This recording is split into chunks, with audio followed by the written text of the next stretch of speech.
story about a year ago is really creepy. And this took place in East Texas. And this fella liked to hunt hogs with his buddies. And they had a private lease that he leased from some rancher out there. And he wanted to upgrade. Hunting's kind of expensive, so he wanted to get him a nice thermal scope. You know, we're talking about a good one. They're about $5-6 grand to put on his AR-10. So he goes out there in this real thick piney wood forest. He puts his back against a tree and sits down on the ground, and there's glass in this area with that thermal scope. Well, he sits there for about an hour and a half and no hogs. So he's like, well, maybe I should move. So he's like, okay. He gets up. He moves about 150 yards away from where he was previously sitting, sits down, puts his back to the tree again. Now he's glassing in the opposite direction, looking for stuff.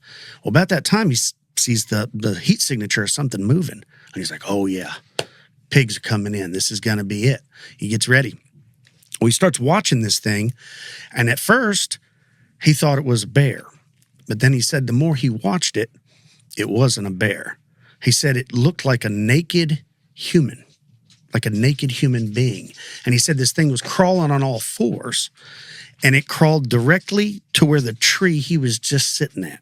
And he said this thing is getting its face up to the bark, and it's examining, and it's transfixed on where he was just sitting. And he's watching all this, and it looks like a white signature through his thermal scope. He said this thing sits down, and it puts its hands between its legs, and it's like squatting. And he says, it looks directly in his direction. Oh, no. And he's like, oh, no, I think it can see me. And he said it looks up like a wolf is going to howl. But he says, it says, help.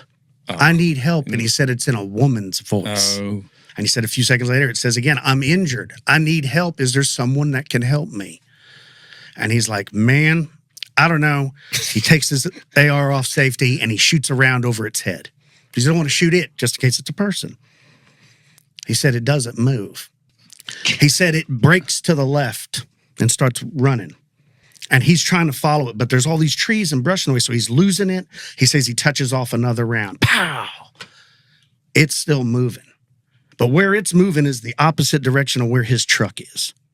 So he's like, I'm not messing around. He said he ran to his truck. And he ran faster than he's probably ever ran. He got in his truck.